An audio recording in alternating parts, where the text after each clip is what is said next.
جو سرکس گزشتہ مہینے سے شروع کیا گیا تھا آپ لوگوں کے سب کے سامنے تھا. کبھی رات کے اندھیرے میں وہ ڈرافٹ پیش کیا جاتا تھا, کبھی صبح سویرے لوگوں کو نیندوں سے جھنجھوڑ کر ان کے ضمیر کو جھنجھوڑنے کی کوشش کر اس بل کو لایا جاتا تھا. لیکن حقیقتاً جس کو وہ متفقہ آئینی ترامیم کہتے تھے, اس پر حکومتی اراکین خود متفق نہیں تھے,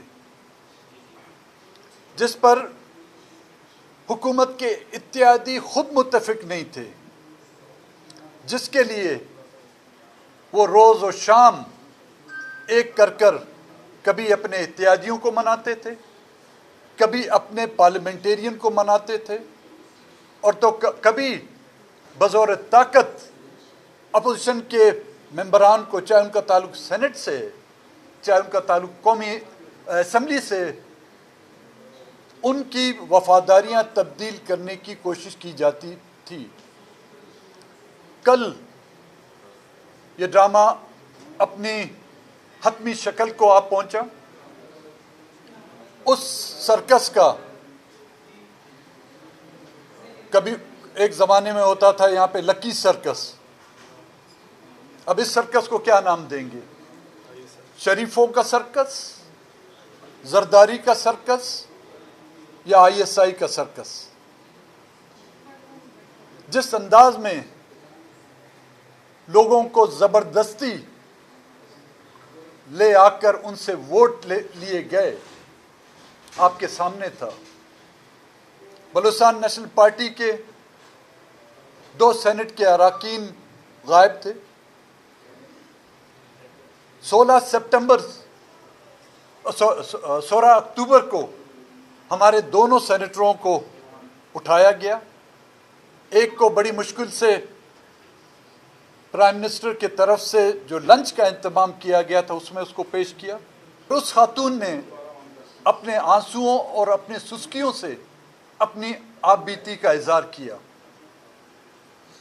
وہاں پر بیٹھے ہوئے سینیٹروں نے اس سے اظہار ہمدردی تک کی. اس کے ساتھ وہ جو خواتین کی عالمی چیمپئن اپنے آپ کو کہلاتی ہیں, انہوں نے بھی آنسو بہانے کی ایک جھوٹی کوشش کی. لیکن کل ہمارے دونوں سینیٹران کو آپ لوگوں نے خود دیکھا ہوتا. میرے جیو کے اعتزاز بھائی یہاں پر نہیں ہیں, ان کو تو اعزاز سعید صاحب, ان کو تو خود معلوم تھا جس انداز میں ان کو لایا جا رہا تھا, ان کو بھی لفٹ میں جو ہے دھکے دے کر باہر نکالا گیا. سوال یہ پیدا ہوتا ہے کہ پہلے اس ڈرافٹ کو چھپایا کیوں جا رہا تھا؟ یہ کوئی ایٹمی معاہدہ تھا کسی کمپنی کے ساتھ؟ جس طرح کے سی پیک کے حوالے سے وہ کہتے ہیں کہ وہ معاہدات ہم نہیں دکھا سکتے, اس میں پاکستان کی سیکیورٹی کے ایشوز ہیں.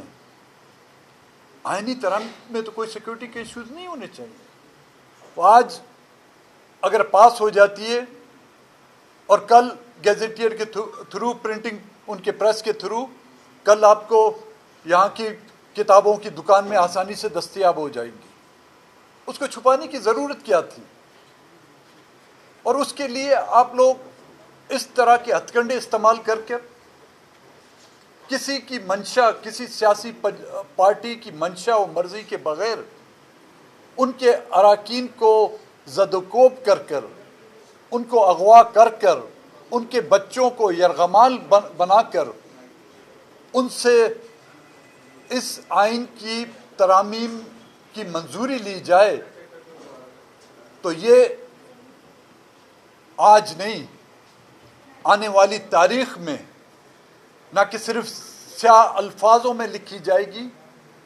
وہ پولیٹیکل پارٹیاں, وہ سیاسی قیادت جنہوں نے کہتا ہے ہم نے دن رات کوشش کر ان آئینی ترامیم کو منظور کرایا ہے, یہ زندگی بھر ان کے سیاسی کیریئر پر ایک سیاہ دبے کے مانند ہوگا۔ آج کل جب یہ مرحلہ ختم ہوا، ہمارے دونوں سینیٹران کو جب لایا گیا، ان سے ووٹ لیے گئے، ان کو لایا گیا، وہ آئے نہیں تھے، وہ آتے تو دوسرے ممبران کی طرح آتے۔ جب شیشوں میں بند ان گاڑیوں میں ان کو لایا گیا، سیکیورٹی، اتنا پروٹوکول جو شاید میں پارٹی پریزیڈنٹ مجھے نہیں ملا ہوگا زندگی میں کبھی، میں ایم این اے رہا ہوں، اتنا پروٹوکول مجھے نہیں ملا ہوگا۔ ان دونوں کو سیکیورٹی، ان کو وردی تو پہنائی گئی تھی آپ کے سینٹ کی اور قومی اسمبلی کے ملازمین کی، لیکن حقیقتاً اس وردی کے پیچھے وہی وردی تھی جس کی کہتے ہیں نا، یہ جو دہشت گردی ہے اس کے پیچھے وردی ہے۔ وہی نامعلوم افراد تھے جو سب کو معلوم ہے، وہی نامعلوم افراد ہیں جو بلوچستان سے ہر روز لوگوں کو اغوا کر کے لے جاتے ہیں۔ انہی کو بھی اغوا کرنا، ان کی ابڈکشن بھی انہی کے ہاتھوں سے ہوئی ہے۔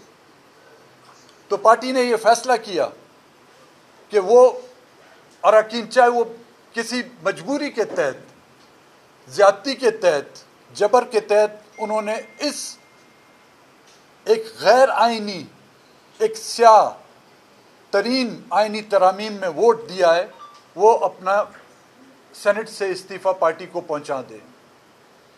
تو ہمارے سینیٹر قاسم رونجو صاحب آج صبح پہنچے سیکریٹریٹ میں، سینٹ سیکریٹریٹ میں، انہوں نے اپنا استعفیٰ پیش کیا۔ تو آج ارادہ یہ تھا کہ سینٹ کے اجلاس میں بھی وہ اپنی آپ بیتی بھی بتائیں گے اور اپنا استعفیٰ چیئرمین کے سامنے وہ خود پیش کریں گے۔ لیکن جب ہم وہاں پر پہنچے، حسب روایت ان کی تاریخ، جس طرح میں 3 سپٹمبر کو استعفیٰ دینے ایوان میں پہنچا تو ایک کھلبلی سی مچ گئی تھی، بالکل اسی طرح یہ کھلبلی مچی، اور ان کو پتا تھا کہ جب میں ایوان میں آؤں گا تو ان کا چٹا بٹا سب کھول کے رکھ دوں گا اور وہ ایک ریکارڈ کا حصہ بن جائے گی اسمبلی کی۔ تو انہوں نے اس کورم کی نشاندہی کی اور مجھے مجبور کیا کہ میں آپ لوگوں کے سامنے آ کر اپنا استعفیٰ پیش کروں۔ آج بھی جب ہمارے سینیٹر صاحب وہاں پہ پہنچے، میں بھی وہاں پہ گیلری میں جا کے پہنچا تو ہم نے دیکھا کہ وہاں پر کھلبلی مچ گئی، نہ چیئرمین تھے نہ ڈپٹی چیئرمین تھے، سینٹ کے جو کمیٹی کے سربراہ ہوتے ہیں، کیا نام ہے ان کا، صدیقی صاحب، عرفان صدیقی صاحب بیٹھے ہوئے تھے۔ تو کہیں سے کوئی شاید وحی نازل ہو گئی، کہیں سے کوئی اشارہ آ گیا، انہوں نے پہلے کوسچن آورز کو سسپینڈ کیا اور 20 منٹ کا وقفہ دے دیا، اور اسی دوران ہم نے دیکھا کہ تمام ممبران جو ہیں وہ ایک ایک کرتے ہوئے نکلنا شروع ہو گئے، چند ایک چھوڑ دیے گئے۔ 20 منٹ کے بعد پھر اجلاس شروع ہوا اور کسی ایک ممبر نے کورم کی نشاندہی کی، اور وہ کون سا ممبر تھا جی؟ وہ خود کچھ دن پہلے اغوا ہوا تھا، اس نے نشاندہی کی، اور ہمارے سینیٹر کو اس بات کی اجازت تک نہیں دی گئی کہ وہ اپنی آپ بیتی وہاں پر بیان کرے اور اپنا استعفیٰ پیش کرے۔ تو مجبوراً آج پھر ہمیں آپ لوگوں کے سامنے آنا پڑا ہے، اور قاسم رونجو صاحب جو ہمارے پارٹی کے جو پارلیمانی لیڈر بھی ہیں، سینٹ میں سینیٹر ہیں، وہ اپنی آپ بیتی بتائیں گے۔ آپ پہلے بات کریں گے؟ بس آپ کے ساتھ جی، راجہ صاحب بھی بیٹھے ہوئے، وہ کچھ بات کر لیں، پھر میں قاسم رونجو صاحب سے کہوں گا۔ بسم اللہ الرحمن الرحیم۔ میں تو اختر جان مینگل صاحب کے ساتھ آیا کہ جو ظلم اور زیادتی ہوئی ہے، جو لا قانونیت اور غیر آئینی اقدامات اٹھائے گئے ہیں، اور جس طرح سے ان کے سینیٹرز کو اغوا کیا گیا، اٹھایا گیا، اس کی ہم مذمت کرتے ہیں۔ میں نے پارلیمنٹ میں مذمت کی تھی، سینٹ میں مذمت کی تھی۔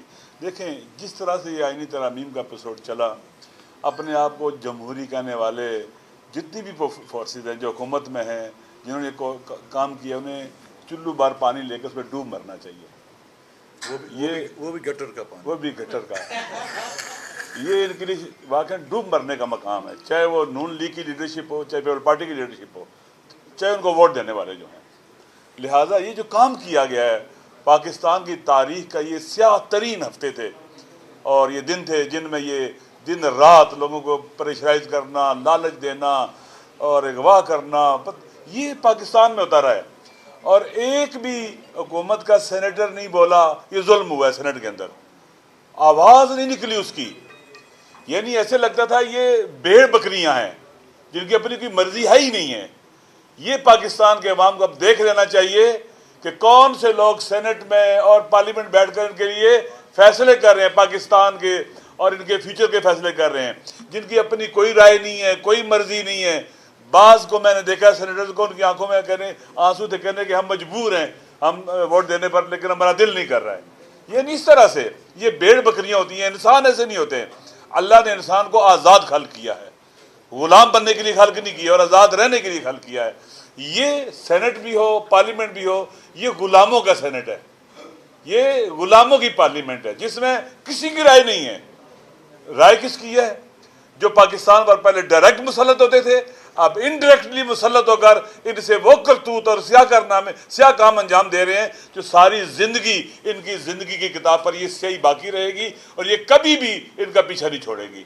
لہٰذا یہاں سینیٹر صاحب ہیں, میں نے پہلے بھی کہا ہم ہر مظلوم کے ساتھ ہیں, ہر ظالم کے خلاف ہیں, کتنا ہی طاقتور کیوں نہ ہو.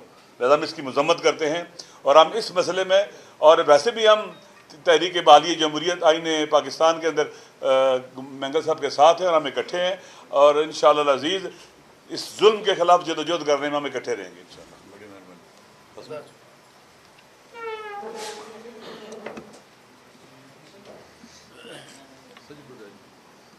اعوذ باللہ من الشیطان الرجیم, بسم اللہ الرحمن الرحیم.